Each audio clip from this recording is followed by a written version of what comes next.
घर जो मारो चाले मेरा मोतिया सुन उतार घर जो मारो चाले मेरा मोतिया सुन उतार अरे दुनिया मारे लुगाई देखो दुनिया मारे लुगाई देखो सोना जानी हार घर जो मारो चाले मेरा मोतिया सुन उतार घर जो मारो चाले मेरा मोतिया सुन उतार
चलिए पहुंचेगा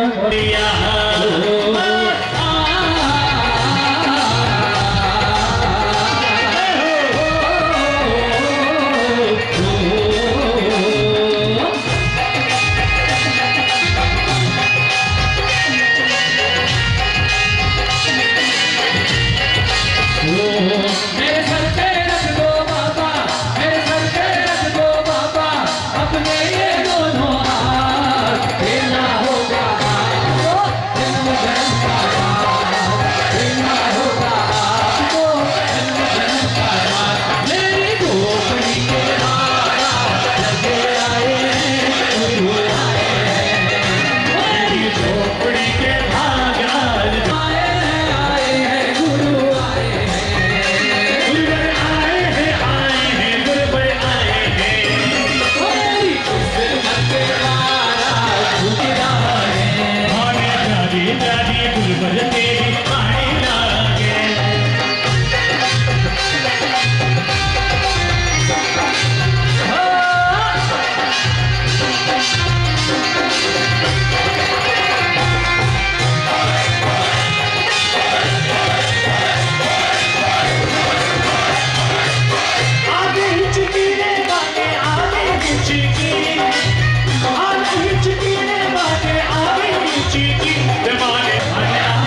मोह रहा है।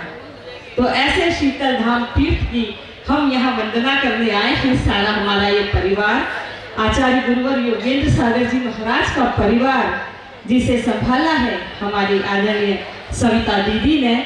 तो हम आपको लिए चलते हैं। सबसे पहले बहुत सारी बातें हैं, लाइट्स का होता है तो ये बताइएगा मुझे।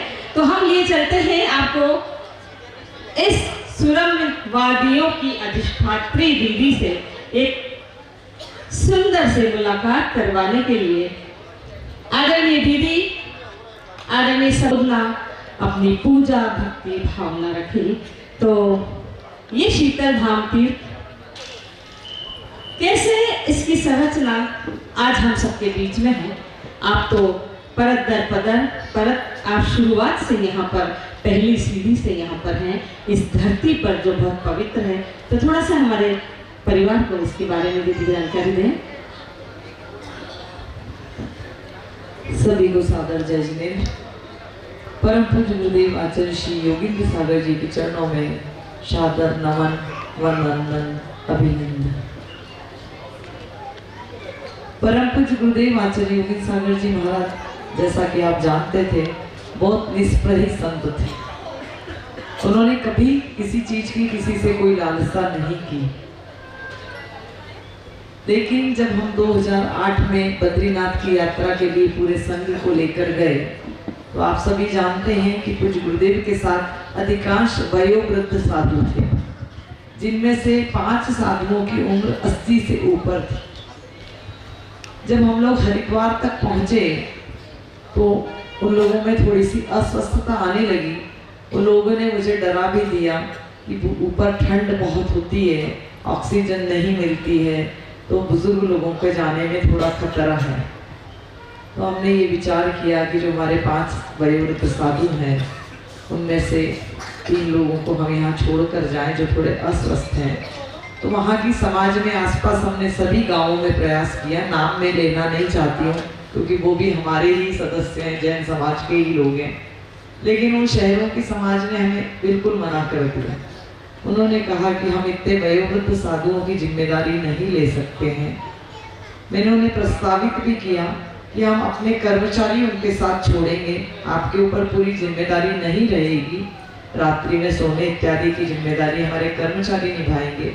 लेकिन संत है तो आहार आदि की व्यवस्था भी करनी पड़ेगी, दिन में आपको आकर देखना पड़ेगा, क्योंकि वो लोग भी बाहर के ही लोग हैं, प्रवासी हैं, उन्हें यहाँ का कुछ पता नहीं है।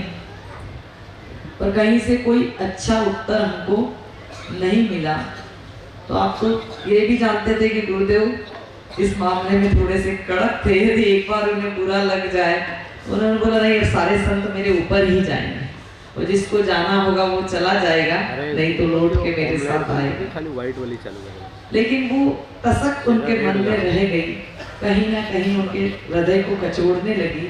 और रास्ते में हमारी एक माता जी की समाधि भी हो गई, और उसमें हमने बहुत विकट परिस्थितियों का सामना किया, क्योंकि वहाँ पे बद्रीनाथ में ये नियम है कि आप वहाँ दाह संस्कार नहीं कर सकते। तो हम बहुत परेशानियों से, चूँकि माता जी थी तो हमको तो दाह संस्कार करना ही था। बहुत सारे प्रयास करने के बाद हमने दाह संस्कार किया। और गुरुदेव को जब बहुत दुख हुआ कि जैसे ही प्रातः काल हुआ, वहाँ के गांव के लोगों ने वहाँ आकर जहाँ दाह संस्कार किया था, पानी डाल के सब सफाई कर दी कि यहाँ कोई निशान भी नहीं रहना चाहिए कि यहाँ कोई दाह संस्कार हुआ है। बहुत मुश्किल से परमिशन मिली थी, तो हम लोग भी कुछ बोले नहीं, आगे बढ़ गए। पर वहीं से गुरुदेव ने मन में इच्छा बना ली कि मैं कोई ऐसी जगह बनाऊंगा जहाँ पर वृद्ध साधु संतों की सेवा हो पाए, कोई भी उन्हें इस तरीके से परेशानी में ना रखे। और वहीं से ये मामला चला कि हम कहाँ पर बनाएंगे। पर चूँकि रतलाम के लोगों का आवागमन गुरुदेव के पास ज़्यादा रहता था, तो यहाँ के जो पूर्व गृह मंत्री माननीय हिम्मत जी कोठारी, वो वहाँ पर 14 जून के इस आयोजन में पहुँचे। तो गुरुदेव ने चर्चा रखी, तो उन्होंने बोला गुरुदेव अपने रतलाम में ही बनाओ, कहीं और क्यों बनाना। इस तरीके से ये भूमिका तैयार हुई कि रतलाम में हमें एक ऐसा तीर्थ बनाना है जहाँ पे हम वृद्ध साधु संतों को रख पाए। उनकी एक इच्छा और भी थी कि कोई भी पंथ संत और समुदाय का साधु होगा, यदि दिगंबर जैन परंपरा का कोई त्यागी है उसे हम रखेंगे, बशर्ते उसे रहने में कोई तकलीफ ना हो। क्योंकि हम लोग आर्ष मार्ग के पोषक हैं, तो हमारे यहाँ देवी देवता भी होते हैं, पंचामृत अभिषेक भी होता है, तो वो यदि रहना चाहें तो हमें कोई दिक्कत नहीं है। लेकिन हम किसी को भी रखेंगे, कोई भी त्यागी हो। इस कल्पना के साथ इस तीर्थ की संरचना का एक मॉडल तैयार होने लगा और हमने 2009 में इस जमीन को क्रय कर इस तीर्थ की संरचना का एक संकल्प लिया। लेकिन हमारा कम पुण्य था, या ये बोले कि हमारा भाग्य कमजोर था, तो इसकी भूमि पूजन तो गुरुदेव ने 1 लाख लोगों के जन समुदाय के बीच में किया था। यहाँ के काफी लोग इस चीज के गवाह हैं। ये पूरा खेत था, यहाँ से वहां तक टीन के 4 कमरे बने थे जिसमें संत रहते थे और आहार होता था, और उसके पश्चात पूरे खेत में यहाँ पे भोजन की व्यवस्था करी गई थी, और बड़े बड़े तपेले जिसमें खाना बनता है उसको बल्लियों पे रख के परोसकारी हुई थी। वो 2 टैंकर दूध हमने उज्जैन दूध संघ से मंगाए थे। ऐसा इसका यहाँ पे भूमि पूजन हुआ था। क्या बात है, पवित्र दुग्ध स्नान के साथ खीर और मालपुए की उस दिन रसोई थी। गुरुदेव हल्का कुछ काम नहीं करना चाहते थे। ऐसे इस तीर्थ की संरचना का मन में विचार आया, और शायद भूमि का पुण्य भी संत को बुलाता है। उदयपुर से हमारे पास एक प्रस्ताव था, भीलवाड़ा में तो एक बाहेती परिवार है, माहेश्वरी परिवार, उसने 6 बीघा जमीन भी गुरुदेव को भीलवाड़ा चतुर्मास 97 में दे दी थी कि आप इस जमीन पे कुछ भी बनाइए। आज भी वो कागज मेरे पास है। क्या बात है। लेकिन गुरुदेव ने बोला मुझे क्या करना है, मैं मठमठ बना के करूंगा क्या। 97 में यदि वो कुछ बनाते तो आज कुछ अलग ही रूप होता, पर उनकी इच्छा ही नहीं थी। जो मैं निष्प्रही संत बोलती हूँ वो इसलिए बोलती हूँ कि लोगों ने उनका एक ही पक्ष देखा, दूसरा पक्ष तो सिर्फ मैंने ही देखा। वो पेपर उस भाईती परिवार के आज भी मेरे पास है कि मैं गुरुदेव योगेंद्र सागर जी को ये जमीन दे रहा हूँ। जब गुरुदेव की समाधि हुई तब उनका फोन मेरे पास आया कि दीदी उस जमीन का क्या करना है। मैंने बोला तुमको जो करना है वो करो, अब गुरुदेव है नहीं, मुझे कुछ करना नहीं है, मेरे पास एक ही काम है, उसे मैं पूरा कर लूँ। उसके बाद उन्होंने जो किया वो मुझे नहीं पता, क्योंकि मैं जब हमें करना ही नहीं है तो मैं कोई संबंध भी नहीं रखती और ना उससे ज्यादा जानकारी रखती हूँ कि तेरी चीज तू जान भाई। ऐसे कई जगह से प्रस्ताव थे, लेकिन रतलाम की भूमि का पुण्य था कि गुरुदेव ने यहाँ पर शीतल तीर्थ के निर्माण करने की प्रेरणा हमको दी। इस तरीके से ये शीतल तीर्थ का निर्माण हुआ। लेकिन उससे ज्यादा महत्वपूर्ण ये था कि वो पहले दिन से डे 1 से वो ये बात कहते थे कि इस तीर्थ को मैं बना नहीं पाऊंगा। अच्छा, तो मैं हंसकर उनको ये बोलती थी कि नहीं बनाना था तो लिया क्यों। तो बोलते तुम लोग फालतू बैठोगे तो क्या करोगे, यही करना। लेकिन उस समय हम समझ नहीं पाते थे। जब गुरुदेव का यहाँ से विहार हो रहा था, 31 जनवरी 2012 को यहाँ से विहार हुआ, उस दिन उनका स्वास्थ्य बहुत खराब था। तो हम लोगों ने उनसे निवेदन किया कि गुरुदेव आप मत विहार कीजिए, यहीं रहिए, आपका स्वास्थ्य ठीक नहीं है। तो वो हंस के बोले कि मैं तो बाहर जाऊंगा, तुमको ही बनाना है तीर्थ तो तुम बनाते रहना। उस दिन तक भी हम ये नहीं समझ पाए कि वो क्या हमको इशारा दे रहे हैं, लेकिन वे सब कुछ जानते थे। एक आश्चर्य की बात और बताएं, सागवाड़ा वाले यदि यहाँ बैठे होंगे, बैठी हैं वो आंटियाँ की नहीं है पता नहीं, चौके में तो आई हैं। वो जब लेने आए 31 जनवरी को तो एक बहुत अच्छा वाकया हुआ। मैं और अशोक भैया जो मेरे साथ हैं, हम दोनों रोने लगे कि आपका स्वास्थ्य इतना खराब है, आप विहार मत करो। गुरुदेव को कप कपी चल रही थी, शायद 1-2 लोग रतलाम के भी थे, मुझे ध्यान नहीं दिया। भाई आप थे नहीं, कोई और था, रास्ते में थे दीपक है। हाँ, बहुत तबीयत खराब थी उनकी, तो हम लोग रोने लगे कि आप मत जाओ। तो उन्होंने सहज में बोला अच्छा 4 बजे तक कोई लेने नहीं आएगा तो मैं नहीं जाऊँगा, वो 4 के पहले आऊँ, कोई आ गया तो मैं जाऊँगा। तो हमने बोला 3:15 तो बज गई, अभी तक कोई आया नहीं, तो 4 तक कोई आएगा नहीं। तो हमने हाँ सहज में हाँ कर लिया, क्या हाँ 4 बजे के पहले कोई आएगा तो आप चले जाना। क्योंकि मात्र 45 मिनट का समय था, तो मुझे लगा अंदर तक आने में तो 45 मिनट यूं ही हो जाएंगे। पर हमारा भाग्य खराब कि उन्होंने 3:45 बजे सागवाड़ा के लोगों ने अंदर कदम रख दिया कि गुरुदेव हम आपको लेने आए। उनके साथ कैसे कैसे अंदेशे होते थे वो मैं आपको सुनाना चाह रही हूँ। उसमें हुआ ये कि 4 जेंट्स अंदर आए और 5-7 लेडीज अंदर आई। तो गुरुदेव ने बोला कौन कौन आया है? तो उनके संग जो व्यक्ति था उन्होंने बोला कि हम 4 लोग आए। तो गुरुदेव हंस के बोले कि कंधा देने के लिए 4 लोग ही काफी होते। बताइए। पूर्वाभास। पूर्वाभास उन्हें पूरा था, वो सबका बताते थे, तो अपना तो जानते ही थे। बिल्कुल। तो हम लोग एकदम हतप्रभ हो गए कि क्या बोल रहे हैं गुरुदेव। इतने में 5वां उनकी जो गाड़ी थी, जो आए तो ड्राइवर भैया वो भी जैनी थे, उन्हीं की गाड़ी। वो अंदर आके बोले, संतोष नाम था उनका, संतोष गलालिया, वो भी शायद यहीं है आज। यदि यहाँ हो तो भाई हाथ ऊंचा कर दो, सो रहे हो तो कोई बात नहीं है। नहीं दीदी, कोई नहीं सोएगा। नहीं, सागवाड़ा वाले चौका लगा रहे हैं यहाँ पे, 25 मेंबर है सागवाड़ा। अच्छा। इसलिए मैं बोली। तो वो आए कि संतोष भैया, उन्होंने बोला गुरुदेव मैं भी हूँ। तो बोला तुम हांडी उठा लेना। क्या बात है? इतना गजब। और हम एकदम, मैं बोली गुरुदेव आप क्या बोल रहे हैं? मैं तो मजाक कर रहा हूँ। तो बात आई गई हो गई, लेकिन हमें क्या पता था कि 18 मार्च को वो हमारा साथ छोड़कर वास्तव में उसी सागवाड़ा शहर में ही रह जाएंगे।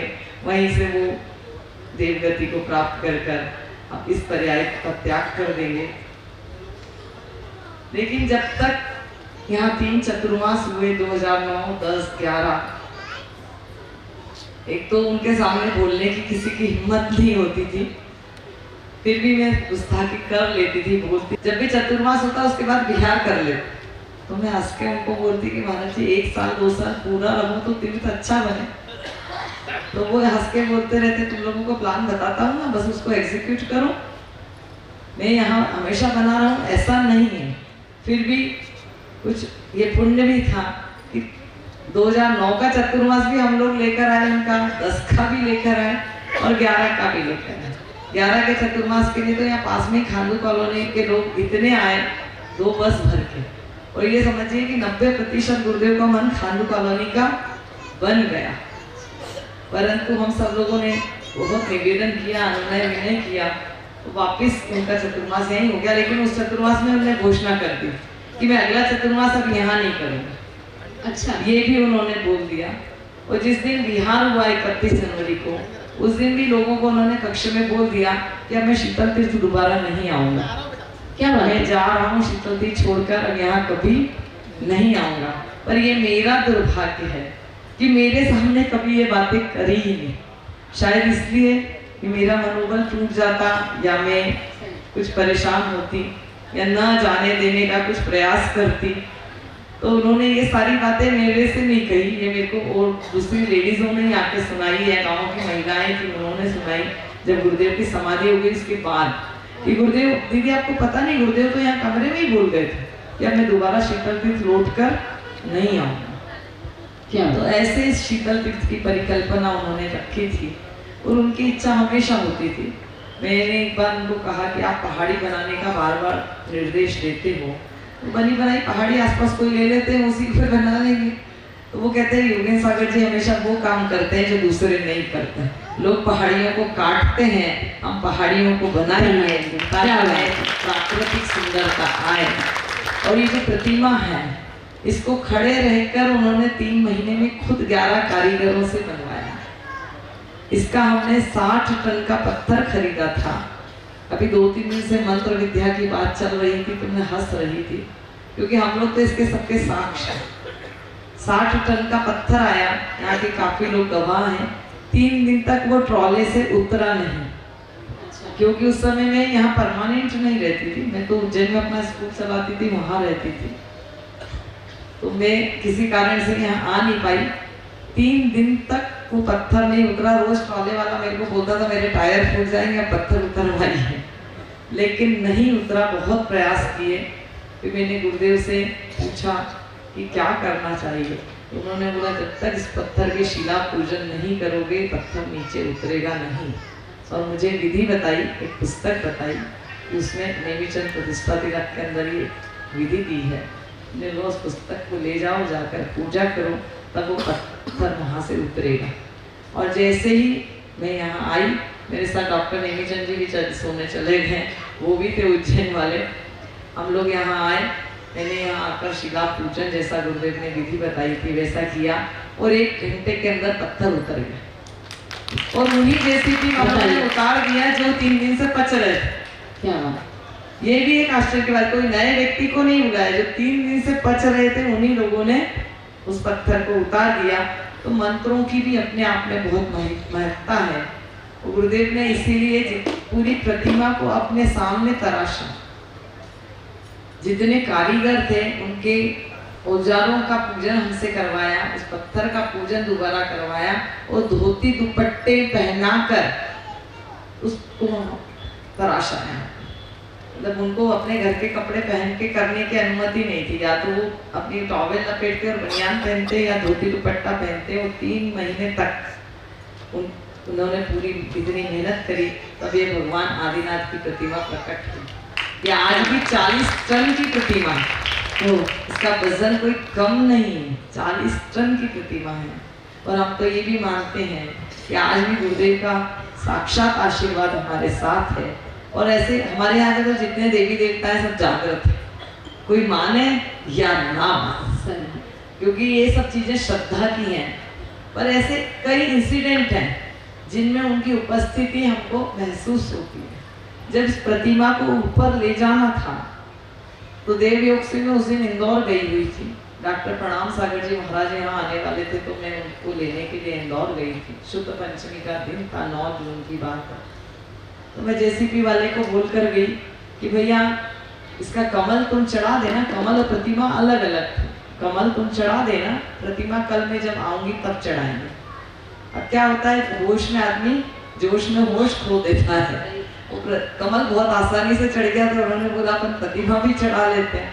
उन्होंने प्रतिमा चढ़ाने का प्रयास करा, आधे पहाड़ पे प्रतिमा और ट्रक वहीं खड़े हो गए।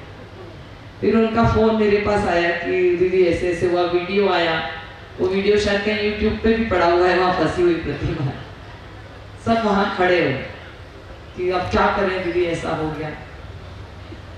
चूंकि गुरुदेव तो थे नहीं थी कि कुछ मंत्र पूछ लें, तो मैंने सोचा अपना मंत्र तो एक ही है कि अपने गुरु को याद करो और कुछ मत करो। मैंने उनको बोला भैया कितनी बजे चढ़ाना चालू करी, वो बोला आधा घंटा हो गया। मैंने हमारे जो अशोक भैया हैं उनको फ़ोन लगाया कि भैया ये बताओ कि किससे पूछ के चढ़ाना चालू करी। तो उन्होंने बोला कुछ नहीं दीदी, ये ट्रक बोले जेसीपी वाले कि कमल चढ़ गया है, फ्री तो बैठे ही हैं, ये भी चढ़ा देते हैं, रहता है नॉर्मल, हम लोग करते हैं, ये काम है तो ये भी कर ही लेते हैं। तो इसलिए मैंने कह दिया कि चढ़ा लो। मैं बोली सबसे पहले एक काम आप करो कि सारे मंदिरों में एक एक श्रीफल चढ़ा के आओ, गुरुदेव के आगे दीपक अगरबत्ती करो, एक श्रीफल चढ़ाओ और अपना काम हो जाएगा। मैंने वहाँ पे ही एक श्रीफल खरीदा और भगवान के आगे ही गुरुदेव के नाम का चढ़ा दिया, क्योंकि अपने लिए तो वही मंत्र है। तो आप आश्चर्य करेंगे कि भैया ने जैसे ही सारी जगह श्रीफल चढ़ाए, आधा घंटे बाद प्रतिमा ऊपर पहुंची और एक खरोच भी उस प्रतिमा पर नहीं है। चमत्कार है ये, ऐसा अतिशय इस क्षेत्र का है। लोग मुझे बोलते थे कि पहाड़ धंस जाएगा, 40 टन का वजन लेके कोई ट्राला जाएगा तो इतना आसान नहीं, क्योंकि क्रेन से तो जा ही नहीं सकती थी। लेकिन पूरा सब कुछ अच्छी तरीके से हो गया। तो हम तो ये मानते हैं कि गुरुदेव का आशीर्वाद हमारे साथ पूरा है, उनके सारे भक्त मानते हैं। हम मैं इसीलिए बोल रही हूँ कि सब। तो ये शीतल तीर्थ की ऐसी अनूठी परिकल्पना है। और फिर सारे ट्रस्टियों के दिमाग में ये बात आ गई कि इसका पंच कल्याणक कराएंगे तो आचार्य विशुद्ध सागर जी महाराज से ही कराएंगे। तो जहाँ सारे ट्रस्टियों का मन है वहाँ सबकी हाँ है। हमने 3 साल तक प्रयास किया, 1-2 साल नहीं, 3 साल तक प्रयास करा है, तब हमको इसकी दिनांक पंच कल्याणक की मिली। तो ये भी अपने आप में एक अतिशय, क्योंकि हम यदि धैर्य खो देते तो किसी और साधु को लाते या कुछ और कारण बन जाता। 23 में आचार्य श्री बिल्कुल तैयार थे यहाँ आने के लिए, पर आचार्य विराट सागर जी महाराज ने आने से मना कर दिया, क्योंकि उनके यहाँ पंच कल्याणक और यति सम्मेलन था, तो उसमें आचार्य श्री का जाना बहुत जरूरी था। तो ऐसे बहुत सारे अतिशयों को लेकर इस तीर्थ का निर्माण हुआ है और गुरुदेव की बहुत भावना इससे जुड़ी हुई थी। वो जानते भी थे कि वो ये पूरा नहीं कर पाएंगे, लेकिन फिर भी वो ये कहते थे कि कोई भी प्रतिमाधारी बस से भी निकलेगा, वो दर्शन कर लेगा। यदि उसको कोई दवाई खानी हो तो कम से कम बस में बैठा बैठा दवाई तो खा लेगा। जब दर्शन हो जाएंगे, प्रतिमा के दर्शन होने के बाद वो खा ही सकता है। और रतलाम से बांसवाड़ा गुरुदेव का आवागमन बहुत रहता था। रतलाम बांसवाड़ा गुरुदेव का कार्य क्षेत्र रहा है, तो बार बार जाते थे, तो हर बार हम लोग परेशान होते थे, क्योंकि रतलाम से बिहार करें तो सैलाना के बीच में कोई रुकने की जगह ही नहीं होती थी। तो या तो स्कूल लेते थे डेढ़नपुर का, या धामोद का जो स्थानक था, अब तो बहुत सुंदर बन गया, पहले एक छोटा सा कक्ष था, वो लेते थे, तो बहुत परेशानी होती। और ये अब तो बहुत अच्छी रोड वगैरह हो गई, पहले तो यहाँ नदी नाले बहा करते थे जब निकलते थे। तो गुरुदेव के मन में ये था कि जितने भी साधु त्यागी वृंद जो पद विहार वाले हैं, उनको एक ऐसा समुचित स्थान मिले जहाँ वो रात्रि विश्राम करना चाहें तो रात्रि विश्राम करें, आहार की चर्या करना चाहें तो आहार की चर्या करें, और उनका ये विश्वास सफल भी हो। अपने दिगंबर संत तो जितने यहाँ निकलते हैं वे आते ही हैं, श्वेतांबर संत और अन्य संप्रदाय के संत भी जो पद विहारी होते हैं, वो हमारे यहाँ अधिकांश रात्रि या दिन का विश्राम करते हैं। तो इसलिए ये संतों के आवागमन की भूमि भी है, और जो भी आता है वो बहुत प्रसन्नता से जाता है। जैसा इसका नाम है शीतल तीर्थ, वैसी शीतलता का अनुभव भी वो यहाँ आकर करता ही है। तो ये गुरुदेव का ऐसा स्वप्न था जो आज आप सबके बीच में रहकर सार्थक हुआ है। और इसीलिए गुरुदेव के जीवन परिचय पर हमारी बहन साधना ने बहुत अच्छी नाटिका बनाई है, हम सब इसका आनंद यहाँ पर लें। सभी को सादर जय जी। गुरुदेव का जीवन तो आप सभी ने स्मृति ग्रंथ में पढ़ा होगा, मैं अभी आपको बताऊंगी, लेकिन उसके पहले सविता दीदी के जो संस्मरण है, जो यादें हैं, उनके मन और मस्तिष्क पर चलचित्र की तरह अंकित है, उन्हें हमने जाना। और आज हम यहाँ इस पवित्र तीर्थ पर, पावन भूमि पर हम सभी बैठे हैं, ये हमारे भी किसी पुण्य का प्रतिफल है कि गुरुदेव ने हमें कभी कहीं न कहीं आशीर्वाद दिया होगा। ये शीतल तीर्थ में आप सबकी सहभागिता एक दिन अवश्य हो। तो आज पंचकल्याणक महामहोत्सव में है हमारी सहभागिता, तो ये तो हमारे भी किसी जन्म के पुण्य का प्रतिफल है। और दीदी का सानिध्य, दीदी की भावनाएं इतनी गंभीर, इतनी भावभीनी है गुरुदेव के प्रति कि मन श्रद्धा से उनके प्रति भी नतमस्तक हो जाता है। मैं आपसे बाद में बात करती हूँ। सबसे पहले चलते हैं रंगशाला की आज की इस छोटे छोटे पलों को जो हमने यहाँ पे जीवंत किया है, बहुत सूक्ष्म तरीके से, सूक्ष्म रूप में गुरुदेव का। तो क्योंकि पंचकल्याणकों में समय कम होता है, तो हम छोटा सा एक प्रसंग यहाँ पर लेकर आए हैं गुरुदेव के जीवन से। तो लीजिए प्रस्तुत करते हैं हम जय गुरु योगी।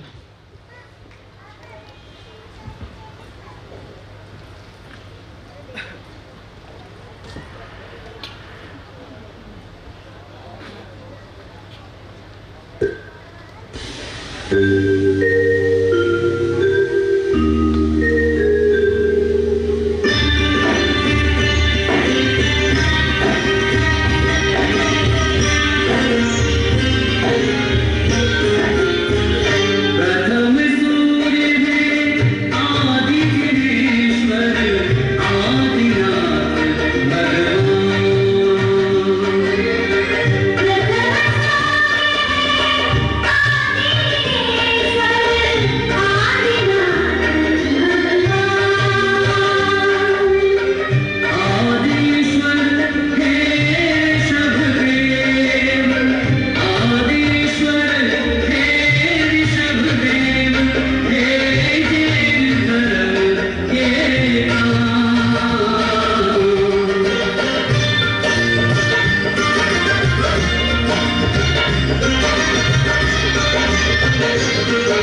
जैनम जयतु शासनम, जैनम जयतु शासनम, जैनम जयतु शासनम। तो लिए चलते हैं उस बड़ा आकाश की ओर, एक आवाज लगाते हैं उस आदिनाथ को जिसके हम वंशज हैं। तो बोलिए देवादिदेव भगवान आदिनाथ की आवाज आचार्य श्री तक पहुंचना चाहिए, ठीक है। और आचार्य श्री के बाद आचार्य गुरु योगेंद्र सागर जी जो यहाँ यत्र तत्र सर्वत्र कण कण में विराजमान है, उनका मन उनकी आत्मा उन तक भी पहुंचना चाहिए। तो बोलिए जिन शासन नायक भगवान महावीर की, मतलब आदिनाथ से महावीर तक आते आते थोड़ी सी भक्ति बढ़ गई, 23 तीर्थंकर 24वें तक। तो फिर भक्ति का ये क्रम तो बढ़ता ही चला जाता है। तो बोलिए आचार्य गुरु विद्यासागर जी महाराज की। आज समय है हम अपने मन और अंतरात्मा से उन्हें याद करते हैं और हम अपने मनोभावों से उन्हें अपने श्रद्धा का समर्पण करते हैं, श्रद्धांजलि नहीं, क्योंकि ये तो देवतुल्य होते हैं। जीवन छोड़कर जाना है, मानव तन भी छोड़ना है, लेकिन ये देवतुल्य आत्माएं जब इस धरती पर विचरण करने आती है और हमें जैन धर्म की परंपराओं का पाठ पढ़ाती है, तो इनके प्रति तो मन श्रद्धा से हमारा नतमस्तक हो जाता। बोले आचार्य गुरु विशुद्ध सागर जी महाराज की। वहां तक आवाज गई? जिन जिन ने जोर से जयकारा लगाया कल उन्हीं से आहार लेंगे, है ना, बराबर। तो यहाँ पर भक्ति से पगे गुरुदेव हैं जो भगवान महावीर समान हैं, और एक और गुरुदेव हैं जिनके प्रवचन मैंने तो पहली बार सुने, पर क्या सार्थक होते हैं। कहते हैं सब वैराग्य ले लो, लेकिन संसार का जीवन में हम रहते हैं, लेकिन भारत के समान तो हम वैरागी हो सकते हैं। तो बोलिए आचार्य गुरुवर सुंदर सागर जी महाराज की। सांसारिक जीव भरत के समान वैरागी हो सकता है, भरत चरित्र पढ़कर आप जानिएगा उसको। और अब विराजमान है, आज थोड़ी देर हमारे साथ रही, बहुत छोटा सा प्रसंग आप तक, है ना। उस श्रद्धा को समर्पित करते हैं, मन के भावों को समर्पित करते हैं। दीदी मिली, दीदी से बात हुई, बोले आचार्य गुरुवर पर कुछ ऐसा करो कि मन के भाव पगे हो जाए, सबके मन भाव भीने हो जाए। मैंने कहा दीदी इतना बड़ा स्मृति ग्रंथ वो रखा, देखिए इसमें से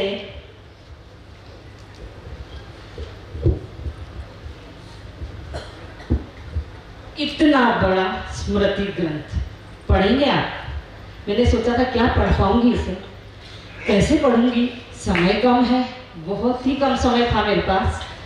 तो लेकिन इसका पहला पन्ना पलटा, दूसरा पलटा, पन्ने पलटते ही चले गए, दिन बीतते चले गए।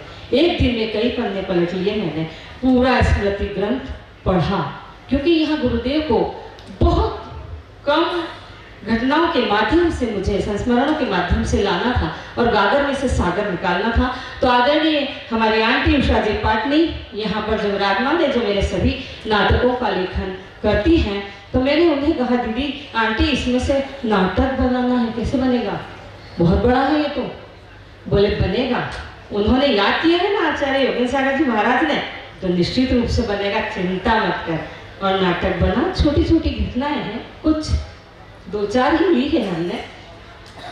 इस ग्रंथ को आप, मैं आपसे कहती हूँ कि वक्त हो तो जरूर पढ़िएगा, आपके अंदर आस्था और श्रद्धा का जो सैलाब आएगा आचार्य गुरुवर योगेंद्र सागर जी महाराज के लिए, जो मैंने पढ़ा और जाना हूँ। मैंने उनके दर्शन किए हैं कई बार बचपन से, लेकिन मैंने जब पढ़ा तो मेरा मन नतमस्तक हो गया और दीदी के प्रति मैं श्रद्धान्वित हो गई, आदरणीय सविता दीदी के प्रति, कि दीदी कहीं कोई आशीर्वाद, कोई पुण्य कर्म तो होगा पिछले जन्म का, जो आपने मुझे याद किया इतने बड़े संत की जीवन गाथा कहने के लिए। तो लीजिए ये जीवन गाथा और ये भावनाओं का दौर तो चलता ही रहता है, लिए चलते हैं आपको कुछ घटनाओं के माध्यम से, जिनके लिए वे जाने जाते हैं गुरुदेव आचार्य गुरुवर योगेंद्र सागर जी महाराज। तो फिर आप ही लगा देते ना जयकारा, क्योंकि मुझे तो लगाना है और आपको साथ लेना है।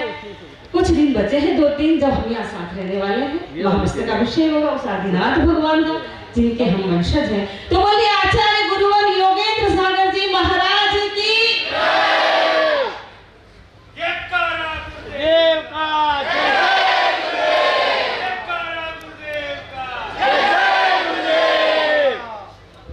ये हुई भक्ति की धारा। और दीदी सविता को हम आप सभी की ओर से यहाँ वंदन करते हैं, जिन्होंने गुरुदेव के उन सपनों को पूरा करने का बीड़ा उठाया। कौन होता है? पुत्री ही होती है जो अपने पिता के सपनों को पूरा करती है। तो पुत्री समाज से लाइव टेलीकास्ट पे है शो, तो थोड़ा सा मंच यहाँ कलाकारों के लिए सेट्स हैं। तो मेरा आप सभी बड़े लोगों से विनम्र अनुरोध है कि प्लीज वो पर्दे के पीछे आप अपना स्थान रतलाम। चलिए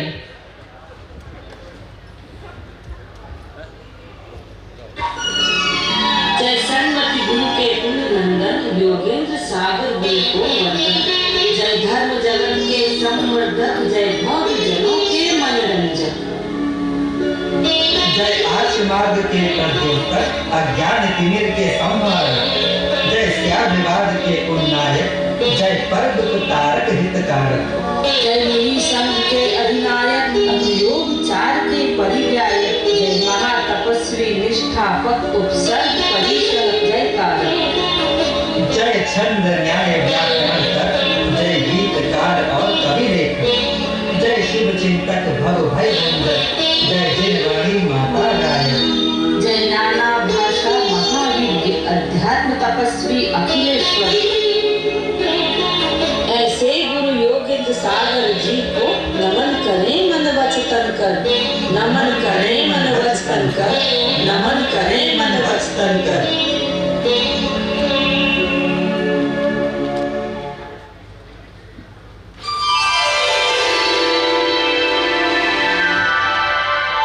कहते हैं गगन में चांद बिना किसी भेदभाव से अपनी ज्योत्सना प्रदान करता है। दिवाकर अपनी प्रकाश रश्मियों से जग को आलोकित करता है। कल कल करती सरिता समान भाव से सभी को स्वच्छ मधुर जल प्रदान करती है। परंतु इन सब का क्षेत्र सीमित है, द्रव्य काल भी सीमित है। किंतु दिगंबर परंपरा में दीक्षित साधु परमेष्ठी, जो कि शरीर भोग संसार से विरक्त हो निजात्म साधना में लीन रहते हैं, उनके मुखारविंद से निःसृत ज्ञानामृत का सेवन प्राणी मात्र के लिए हितकारक आत्मोद्धारक होता है। आज हम यहाँ पर ऐसे ही सर्वजन हिताय सर्वजन सुखाय की भावना के साकार रूप वात्सल्य मूर्ति आचार्य श्री योगेंद्र सागर जी महाराज जी का जीवन और उनकी अविस्मरणीय घटनाओं को सूक्ष्म रूप में आपके सामने प्रस्तुत करने जा रहे हैं। तो लीजिए चलते हैं आचार्य गुरुवर योगेंद्र सागर जी की उस महान जीवन गाथा की ओर।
जीवन के दाता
मुखारविंद से जिनवाणी माता की स्तुति।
इसका एक एक शब्द परम पूज्य आचार्य श्री योगेंद्र सागर जी महाराज की याद दिला रहा था। क्या कहा? योगेंद्र सागर जी आचार्य? कौन से आचार्य? वे कौन थे? उनका परिचय तो दो। मैंने उनको देखा जरूर है, उनकी लिखी गई इस जिनवाणी स्तुति को सुना भी कई बार है, परंतु उनके बारे में या उनके जीवन के बारे में अधिक नहीं जानती हूँ। तब मैं बहुत छोटी थी ना। तो फिर हमें कौन बताएगा? ऐसे ज्ञानी ध्यानी गुरुदेव के बारे में मैं जानना चाहता हूँ, और शायद तुम भी। हाँ हाँ, क्यों नहीं।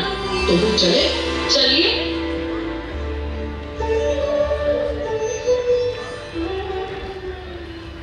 जय जिनेंद्र भाई, जय जिनेंद्र। जय जिनेंद्र भाई, जय जिनेंद्र। और कहाँ जा रहे हो? अभी अभी हमने जिनवाणी स्तुति सुनी, जो बहुत सुमधुर और मनमोहक लगी, जिसके रचयिता योगेंद्र सागर जी महाराज हैं। हम उनके बारे में जानना चाहते हैं, क्या तुम्हें पता है? आचार्य योगेंद्र सागर जी महाराज, यही नाम है उनका। वे बहुत उच्च शक्ति के धारक थे मित्र। देखो, मैं अधिक तो नहीं जानता, परंतु सुना है कि वे बहुत पहुंचे हुए साधु थे, और ये भी सुना है कि मंत्रों के द्वारा वे शरणागत के दुखों का निवारण करते थे। ऐसा क्या? अब तो मेरे मन में और भी जिज्ञासा बढ़ रही है गुरुदेव के बारे में जानने की। और मंत्रों से शरणागत की रक्षा, ये कैसे संभव है? मैं ये तो नहीं जानता हूँ, परंतु इतना जानता हूँ कि मध्य प्रदेश के रतलाम के पास एक नवीन तीर्थ भव्यतम रूप से आकार ले चुका है। उसे भी आचार्य योगेंद्र सागर जी महाराज की प्रेरणा से बनवाया जा रहा है, और मैं तो इस रविवार को वहीं जा रहा हूँ। क्या तुम चलना चाहोगे? हाँ मित्र, क्यों नहीं? ये तो बहुत ही अच्छी बात है।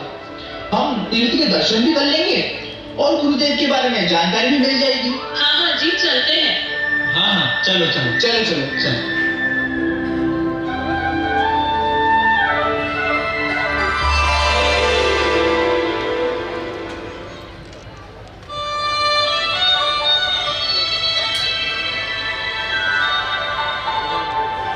तीनों भक्तगण चलते हैं और मध्य प्रदेश के रतलाम शहर के पास स्थित शीतल धाम तीर्थ पर पहुंचते हैं।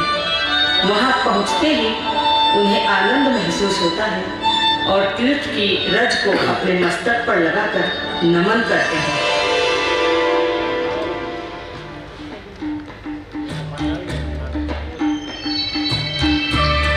देखा, मैंने कहा था ना कि ये तीर्थ भव्य मनहारी है। यहाँ का कण कण पावन है। तभी तो प्रवेश करते ही मानो किसी शीतल बयार के झोंके ने हमारा स्वागत किया। और स्वतः ही हमारा मस्तक श्रद्धा से नतमस्तक हो गया। चलो आगे चलते हैं। अरे वाह, ये पहाड़ी कितनी सुंदर लग रही है। यहाँ कदम रखते ही शीतलता का एहसास। हाँ, सो तो है। जैसा नाम वैसा धाम। सचमुच कितना सुंदर दृश्य है। धूप में चमकता यह तीर्थ क्षेत्र, यह पर्वत दूर से ही मन को आकर्षित कर रहा था। अरे मित्र, देखो तो सही, पर्वत पे कितनी सुंदर प्रतिमा विराजमान है। परंतु एक बात मुझे समझ नहीं आ रही कि ये पर्वत तो पहले यहाँ पर नहीं था, पर अब कैसे? हाँ भैया, सो तो है, पर चलो पहले पहाड़ पर चलते हैं, भगवान के दर्शन कर लेते हैं, फिर यहाँ पर जो भी मिलेंगे उनसे जानकारी ले लेते हैं। हाँ चलो चलो, पहले वंदना करते हैं। चल चल चलो चल।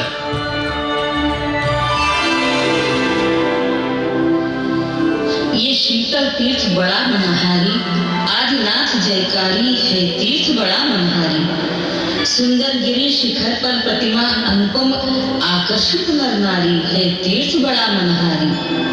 51 फुट ऊंचा है, पर्वत कृत्रिमता से बनवाया, पर्वत पर प्रतिमा को पद्मासन बैठाया। कहा मार्ग में बनी जिन वेदी 72, 324 सुखकारी है तीर्थ बड़ा मनहारी, है तीर्थ बड़ा मनहारी। योगेंद्र सागर गुरुवर ने जब इस पावन भू को परखा, इसके रजकण में प्रभु विराजित ध्यान लगाकर देखा, तब शीतल तीर्थ की बनी कल्पना दीदी सविता ने ली जिम्मेदारी, है तीर्थ बड़ा मनहारी, है तीर्थ बड़ा मनहारी। अब आई है वो बेला अनुपम, प्रभु प्रतिष्ठा हो रही, गर्भ जन्म तप ज्ञान मोक्ष की क्रियाएं मन मोहेंगी। आचार्य श्री विशुद्ध सागर जी का सानिध्य मिला सुखकारी, बना तीर्थ बड़ा मनहारी, बना तीर्थ बड़ा मनहारी, बना तीर्थ बड़ा मनहारी, शीतल तीर्थ मनहारी। तीर्थ दर्शन के बाद वे ऑफिस में जाते हैं। वहाँ बाहर एक भैया मिलते हैं, तो तीनों भक्त उनसे कुछ बात करते हैं, तीर्थ के बारे में पूछते भी हैं। भैया अंदर की ओर इशारा करते हैं और सविता दीदी के बारे में बताते हैं। तीनों अंदर सविता दीदी से मिलने जाते हैं।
कहाँ से आए हो?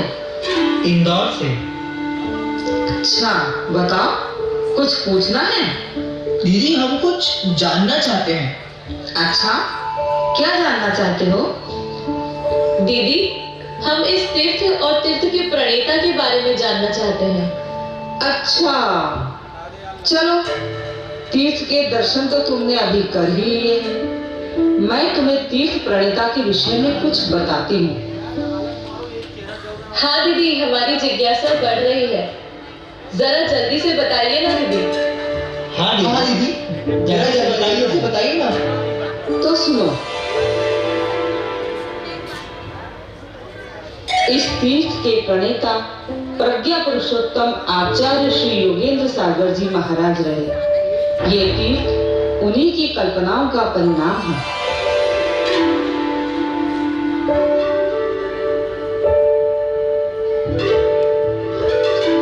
दीदी, हमने यहाँ पर तीर्थंकर प्रतिमाओं के दर्शन के साथ ही गुरुवर की मूर्ति के दर्शन भी किए हैं। बहुत ही मनोहर व आकर्षक मूर्तियां हैं।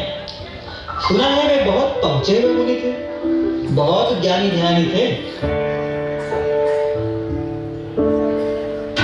हाँ दीदी, हमने तो ये भी सुना है कि वे बहुत ही परोपकारी और दीन दुखियारों के मसीहा भी थे।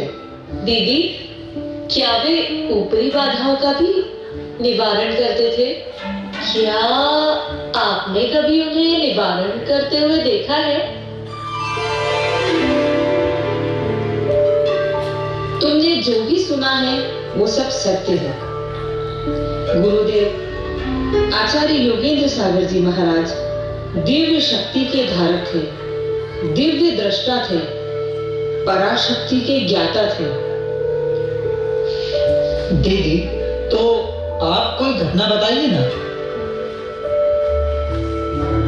हमारे गुरुदेव के पास सैकड़ों ऐसे व्यक्ति आते थे जिन्हें किसी न किसी प्रकार की परेशानी थी, जिसका निवारण डॉक्टर नहीं कर पाते थे, किंतु गुरुवर उन्हें देखते, समझते और मंत्रोच्चार से ही उसे स्वस्थ कर देते थे। बताइए ना, वे रोगी के रोग का निवारण कैसे करते थे? हाँ दीदी, बताइए ना, हम भी जाने कि गुरुदेव ऐसा कैसे करते थे। मैं तुम्हें कुछ प्रसंग जो घटित हुए हैं बताती हूँ, किंतु तुम डरोगे तो नहीं ना? नहीं नहीं। नहीं नहीं नहीं नहीं नहीं नहीं दीदी। हाँ, वे तो हमारे गुरु ही थे। चलो बताती हूँ। जी दीदी।